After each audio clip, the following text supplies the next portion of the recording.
कर्म और धर्म, इन दोनों में श्रेष्ठ कौन है? आपने कह दिया कर्म, आपने कह दिया धर्म। कहने से कुछ नहीं होता, हर चीज को सिद्ध करना होता है, प्रूफ करना। आइए मैं सिद्ध करके बताऊं कि कर्म और धर्म में क्या अंतर है और दोनों में श्रेष्ठ क्या है। आपके कहने से नहीं होगा, आपको सिद्ध करके बताना होगा। तो सुनिए, फिर आप भी बताइए। कर्म और धर्म में, दोनों में कौन श्रेष्ठ है? सो मैं आपको बताऊं, धर्म श्रेष्ठ है। कर्म और धर्म में क्या श्रेष्ठ है? धर्म। अब इसे मैं प्रूफ करता हूं। कैसे? सुनो। कर्म क्या है? इस धरती पर जो भी हम कर रहे हैं, यहां तक कि आंखों की पलक झपक रही है, तो वो अपना कर्म हो रहा है। मैं बोल रहा हूं, ये भी कर्म है। आप बैठे सुन रहे हैं, ये भी कर्म है। आप यहां खुजला रहे हैं, ये भी एक कर्म हो रहा है। कुछ भी आप कर रहे हैं, वो क्या है? हर क्रिया कर्म होती है। कर्म और धर्म, इस धरती पर जो हम कर रहे हैं, सब कुछ क्या है? कर्म। अच्छा ये बताओ, कोई शराब पी रहा है तो वो क्या कर रहा है? जोर से मैया, सुनने में ध्यान दो। वहां क्या ध्यान है? कोई शराब पी रहा है, वो अपना क्या कर रहा है? जोर से बोलो। वो अपना कर्म कर रहा है। कोई दूध पी रहा है, वो अपना क्या कर रहा है? कर्म कर रहा है। कोई झगड़ा कर रहा है, वो अपना क्या कर रहा है? झगड़ा करना भी कर्म है, शराब पीना भी कर्म है, दूध पीना भी कर्म है, माँ की आरती उतारना भी कर्म है, और माँ को गालियां देना भी कर्म ही है। परंतु अब हमारा धर्म जो है वो क्या काम करता है? सुनिएगा। धर्म जो है वो ये बताएगा कौन सा कर्म करना है और कौन सा कर्म नहीं करना। जैसे आपके घर में जब आप रोटी बनाती हो तो आटे को पहले चलनी से चाल लेती हो। आटे को चलनी से चालना क्यों पड़ता है? ताकि उसका अच्छा आटा अलग हो जाए, उसका चोकर चापर अलग हो जाए, गंदगी अलग हो जाए। सही है? तो जो भी क्रिया, जो भी हो रहा है, सब कुछ कर्म है, सब कुछ कर्म है। चलनी जो है वो अच्छे आटे को अलग, बुरे आटे को अलग करती है। उसी प्रकार धर्म एक चलनी है। धर्म ही बताता है कि कौन सा कर्म करना है और कौन सा कर्म। कर्म दो प्रकार के होते हैं, एक अच्छा कर्म, एक बुरा कर्म। कौन सा कर्म करना है? माँ की आरती उतारो, ये कर्म तो करना है, पर माँ को गाली देने का कर्म नहीं करना। दूध पीने का कर्म तो करना है, पर शराब पीने का कर्म। कौन सा कर्म करने योग्य है? भाई आज कोई मुर्गी को मार रहा है और मुर्गी को पका के खा रहा है, तो वो भी तो अपना कर्म कर रहा है, परंतु उसे धर्म का ज्ञान ना होने से वो मुर्गी मार रहा है। कर्म तो कर रहा है, पर वह कर्म उसे पाप देने वाला है। कर्म हमें दो चीज देते हैं, अच्छा कर्म हमें पुण्य देगा और बुरा कर्म हमें पाप देगा। कर्म सबको ही कर रहा है। आप अच्छा कर्म करेंगे तो उससे पुण्य आएगा, बुरा कर्म करेंगे, मुर्गी खाएंगे, उससे पाप आएगा। कर्म तो हो रहा है। चूंकि आपको किसका ज्ञान नहीं है? धर्म का ज्ञान ना होने से आदमी कर्म तो करता है, पर वह कर्म भी कर लेता है जो उसे नहीं करना चाहिए। जो नहीं करना वह भी करता है। इसलिए मेरी प्रार्थना है, सदा वही कर्म करना चाहिए जो कर्म करने योग्य है, पर कर्म को पहले धर्म की कसौटी में कस लेना चाहिए कि ये कर्म ठीक है या नहीं है, करने योग्य है या नहीं। कर्म तो सब ही है। मैं आपको एक थप्पड़ मार दूं, ये भी एक कर्म होगा, और मैं आपको सम्मान से यहां बिठा दूं, ये भी एक कर्म होगा। कौन सा मुझे करना है, कौन सा नहीं, ये कौन बताएगा? बोलो मेरी मां। इसलिए प्रत्येक व्यक्ति को किसका ज्ञान होना चाहिए? जोर से, जोर से, धर्म का। यदि आप धर्म का ज्ञान रखते हैं तो आप जो भी कर्म करेंगे ठीक करेंगे। यदि आपको धर्म का नॉलेज नहीं है तो आप गलत कर्म कर सकते हैं, संभावना है, क्योंकि आपको ज्ञान नहीं है। जैसे एक पत्नी अपने पति को छोड़कर पराये पुरुष से संबंध रखे तो ये क्या है? वो अपना कर्म कर रही है। परंतु यदि उसे धर्म का ज्ञान होता तो ये हरकत वो कदापि ना करती। धर्म बताता है कि पति परमेश्वर है, इसलिए अपने पति को छोड़कर पराये पुरुष से संबंध रखना पाप है। यदि धर्म का ज्ञान होता तो अपने आप वो पाप से बच जाती। पाप से नहीं बची, क्यों? क्योंकि धर्म का ज्ञान नहीं था। और आज हमारे देश को धर्म निरपेक्ष कहा जाता है। गलत कहते हैं लोग, धर्म निरपेक्ष। हमारे सनातन धर्म में, भारत में छोटी सी बच्ची से लेके बूढ़े तक प्रत्येक व्यक्ति के अंदर धर्म होता था, होता है और होना चाहिए। हमारे देश में पहले कोई पुलिस नहीं थी। हमारे देश में कोई पुलिस की जरूरत नहीं थी। क्यों? क्योंकि आज जो काम पुलिस करती है वही काम पहले का प्रत्येक व्यक्ति जानता था कि ये पहले तो यहां 1 लाख रुपए पड़ा हो तो कोई छूता नहीं था, क्योंकि उसे ज्ञान था, उसे धर्म का ज्ञान था। ना जी, ये मेरा नहीं है, उठा लूंगा तो चोरी का पाप लग जाएगा। पहले लोग 1 लाख रुपए क्या 10 करोड़ रुपए भी देखते नहीं थे। पराई स्त्री को कभी स्वप्न में भी सोचते नहीं थे उसके बारे में कोई गलत बात। पराये पुरुष के लिए कभी देश की, मेरी भारत की महिला कभी गलत ख्याल नहीं रखती थी, क्योंकि प्रत्येक व्यक्ति को ज्ञान किसका था? बोलो जोर से, किसका? मेरी मां।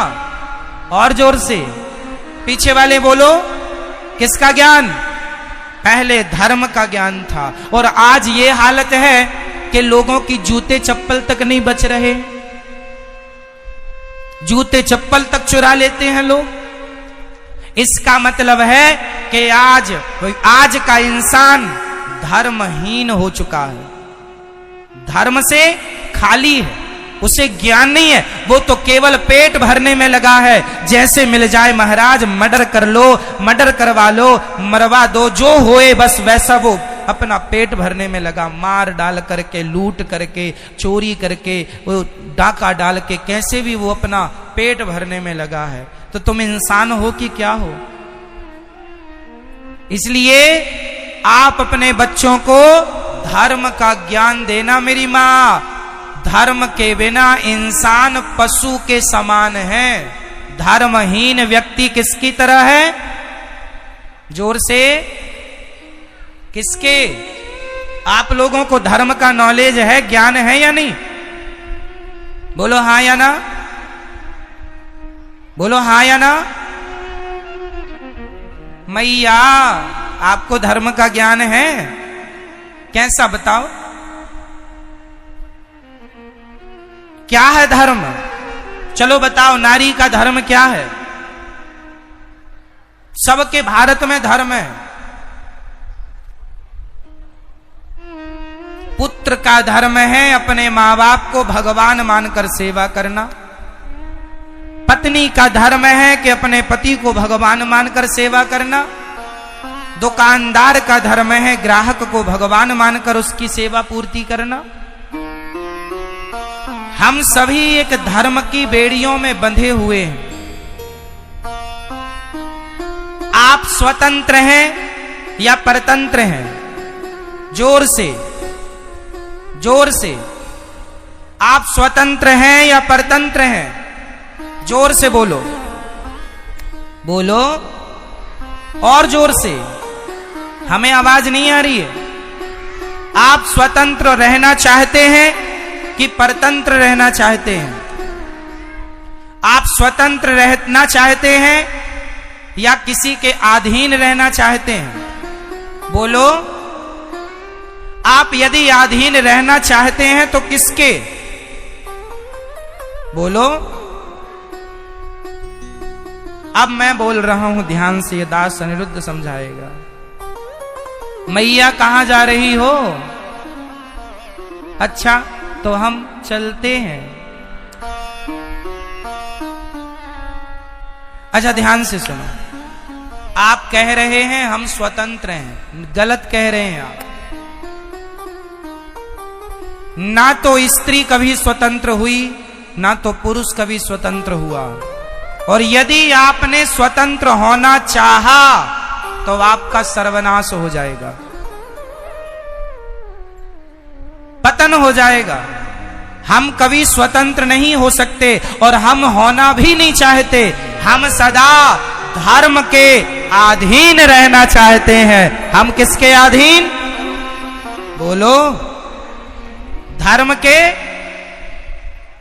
अधीन। किसके अधीन? तो क्या आप स्वतंत्र हैं? नहीं। यदि स्वतंत्र होते और यदि आप मनमाना काम करोगे, आज एक स्त्री अपने पति को छोड़कर दूसरे पुरुष को रखती है, वो स्त्री अपने आप को स्वतंत्र मान रही है। उसकी स्वतंत्रता उससे पाप करा रही है कि नहीं? क्या समाज ऐसी नारी का सम्मान करेगा जो अपने पति को छोड़कर पर पुरुष से संबंध रखे? बताइए। उसने स्वतंत्र रास्ता चुन लिया, जो मन में आए। इसलिए हम स्वतंत्र नहीं हैं, हम वही करते हैं जो हमारा धर्म कहता है। क्या कहेगा धर्म, वो करेंगे हम। धर्म कहता है दूध पीना है बेटा, दूध पिएंगे। धर्म कहता है शराब नहीं पीना। आप मुझे 10 करोड़ रुपए देंगे और कहेंगे कि एक गिलास शराब पी लीजिए, तो मैं 10 करोड़ क्या, पूरी सृष्टि की दौलत लाकर कदमों में रख देंगे, तो भी मैं अपने धर्म का परित्याग नहीं करूंगा। मैं स्वतंत्र नहीं हूं, मैं धर्म के अधीन हूं, मैं गुलाम हूं धर्म का। मैं किसका गुलाम हूं? मैं किसका गुलाम हूं? 2 नारियां हैं समाज में। एक स्त्री का नाम है सीता, बहुत ध्यान से सुनिएगा। एक स्त्री का नाम है मेरी मां सीता, और दूसरी स्त्री का नाम है सूपनखा। सूपनखा रावण के बहिनी।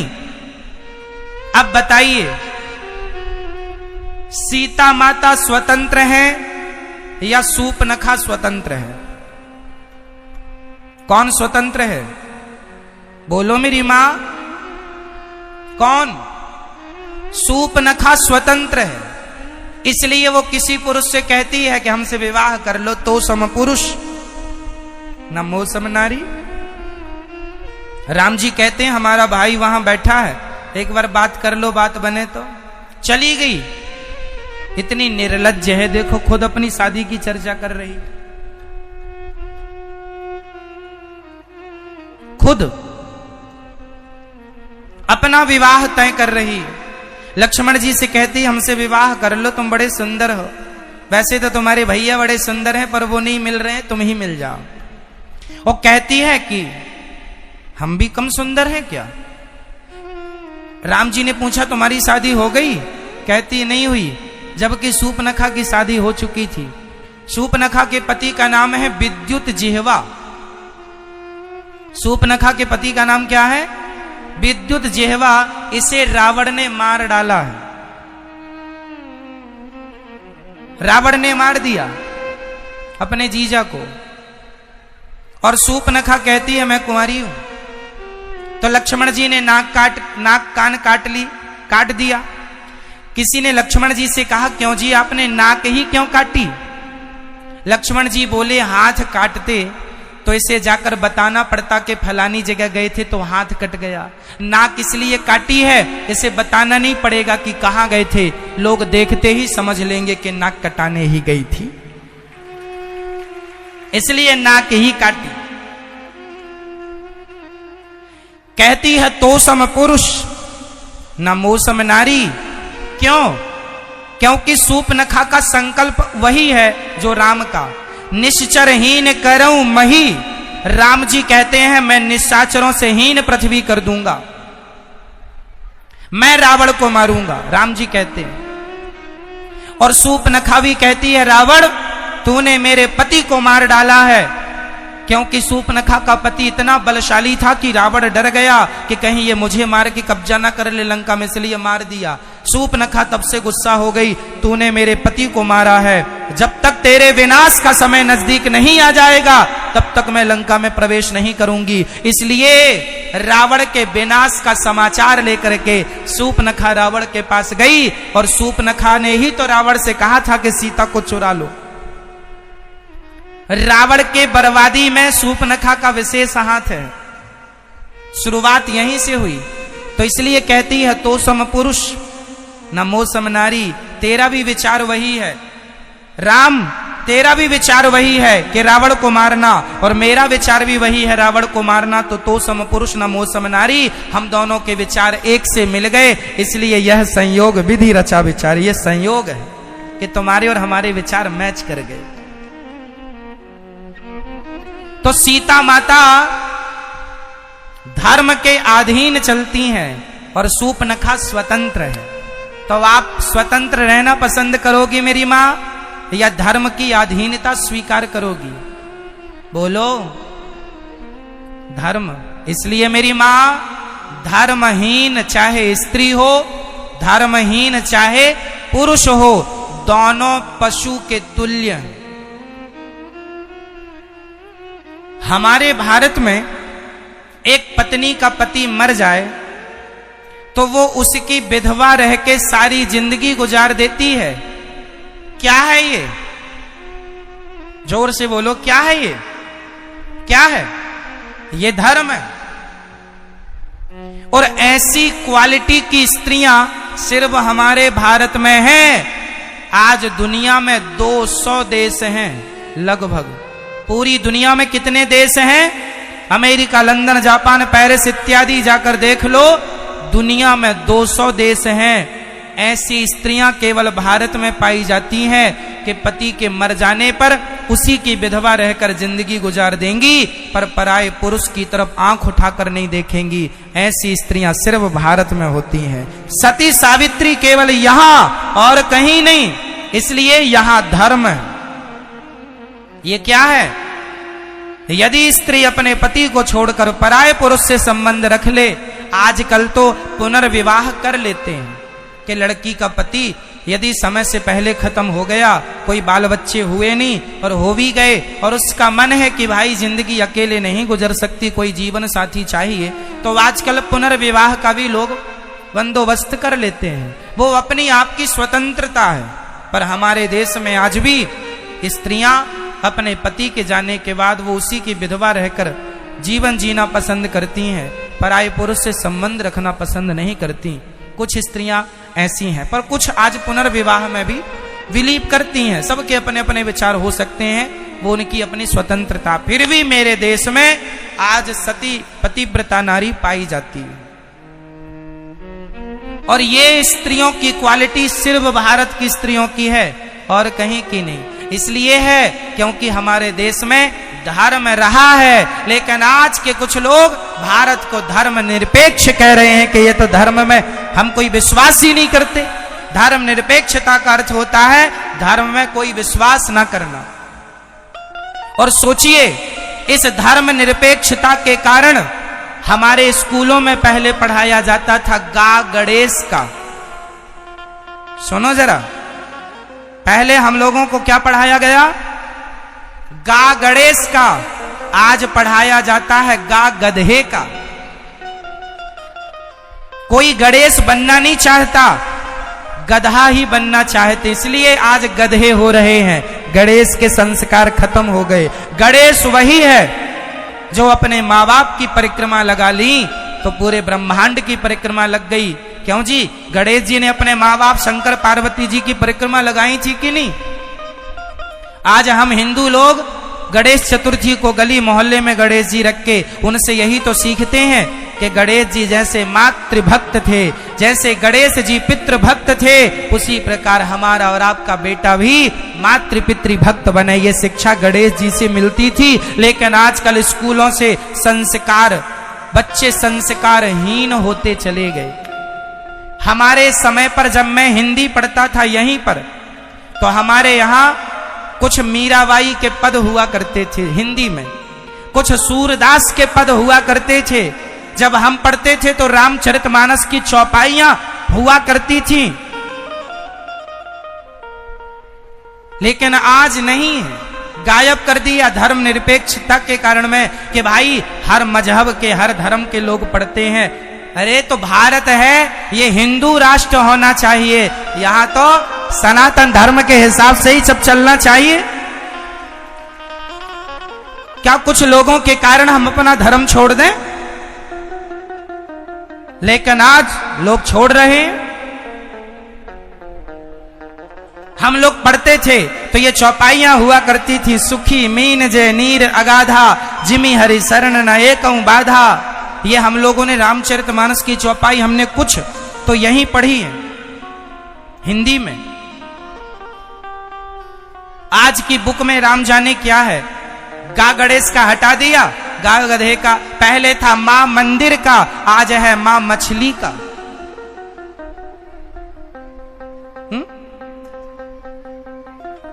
तो अब बताइए, गा गधे का अच्छा है कि गा गणेश का अच्छा है? तो गा गणेश का हटा दिया, क्योंकि गणेश जैसो बच्चों की जरूरत नहीं, अब तो गधों की जरूरत है। तो गधे ही गधे हो रहे हैं सब जगह।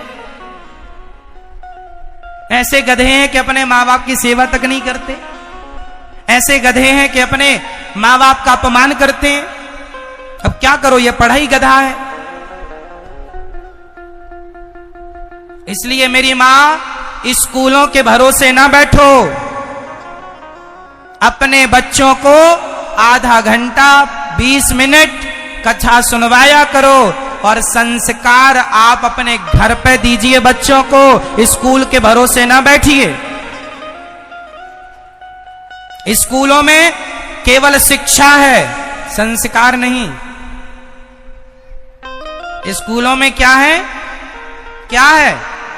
शिक्षा, संस्कार नहीं।